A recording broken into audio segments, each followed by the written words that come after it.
ప్రభునందు ప్రియ దేవుని బిడ్డలారా, బాగున్నారా? దేవుడు మిమ్మలను దీవించునుగాక. దేవుని యొక్క ఆశీర్వాదములు మీకును మీ కుటుంబాలకు, మీరు చేస్తున్న పనికి సదాకాలము తోడై నడిపించునుగాక. మంచిది ప్రియ బిడ్డలారా, ప్రతిదినము ప్రతి ఉదయకాలము దేవుని మహాకృపను బట్టి మీతో కలిసి ప్రార్థన చేయడానికి దేవుడు మాకు ఇచ్చిన అనుమతిని బట్టి కృతజ్ఞతలు చెల్లిస్తున్నాం. అలాగే మీరు కూడా మీ కుటుంబాల్లో భార్య భర్త పిల్లలు కలిసి ప్రార్థన చేస్తున్నారని విశ్వసిస్తూ ఉన్నాం. ఒకవేళ ఇంకా ప్రారంభించకపోతే ఇప్పుడైనా నువ్వు ప్రారంభించండి. ఎందుకంటే దేవుడు చెప్పినటువంటి లేఖనాలు నెరవేరుతూ ఉన్నాయి, దేవుని చిత్తము నెరవేర్చబడతా ఉంది. ఆలస్యం చేయొద్దు. దేవుని బిడ్డలారా, పిల్లలు పరీక్షలు సిద్ధపడుతున్నారు, మన జీవితాలు కూడా సిద్ధపరచుకోవాలి. చూడండి, యోహాను సువార్త వాక్య భాగంలోనికి వెళదాం. 2వ అధ్యాయం 5వ వచనం.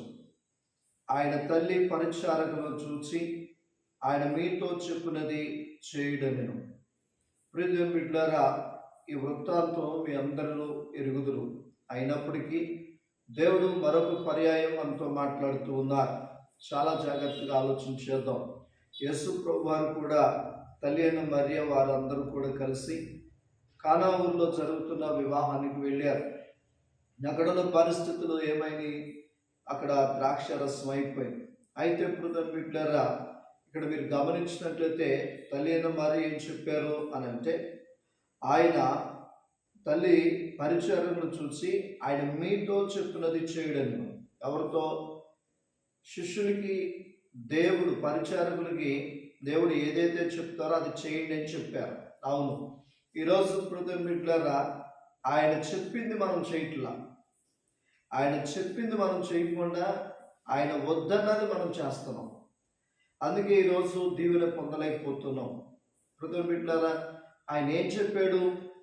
ఆ రాతి బాణలు నీళ్లతో అంచులు మట్టుకు నింపండి అన్నాడు. అది ఆయన పని, అది ఆయన చెప్పిన పని. అది మనం ఏం చేస్తున్నాం అంటే, నీళ్లతో నింపితే ద్రాక్ష రసం ఎక్కడ వస్తుంది అని ద్రాక్ష రసం కోసం చూస్తున్నాం, ద్రాక్షకాయల కోసం చూస్తున్నాం, అవి ఎలా గాలి వచ్చి పట్టాలి, ఎలా చేయాలని చూస్తున్నాం. కానీ దేవుడు ఏం చెప్తున్నాడు?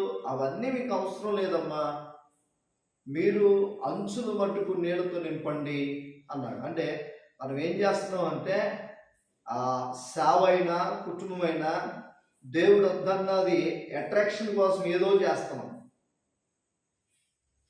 ఆయన ఏదో పెట్టాడని ఈయన ఏదో పెట్టాడని ఆయన, వీళ్ళు ఏదో చేశారు అట్రాక్షన్. కానీ దేవుడు నీతో ఏం చెప్పాడు అది చెయ్యి. అర్థమవుతుందా సహోదరుడా, సహోదరి? దేవుడు నీతో ఏం చెప్పాడు? 3 గంటలు ప్రార్థన చేయమన్నాడు అనుకొచ్చాయి. పులును చూసి నక్క వాతలు పెట్టుకున్నట్లుగా చేయమాకండి.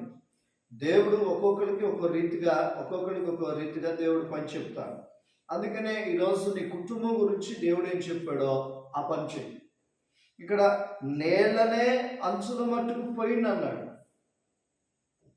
అంచుల మట్టుకు నీళ్ళనే పోయమన్నాడు, కానీ ద్రాక్ష రసం పోయమని చెప్పను.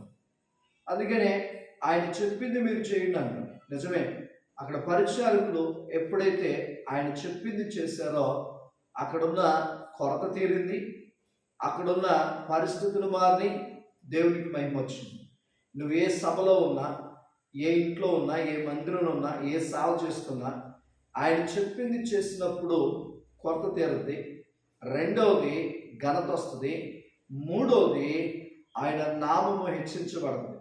కనుక ప్రియ సహోదరి సహోదరుడా, ఈ వర్తమానం వింటున్న నీవు, ఆయన ఏం చెప్పాడు, ఎలా ఉండమన్నాడు, ఏం చేయమన్నాడు, 10 ఆజ్ఞలు చూడు, తెలుసుద్ది.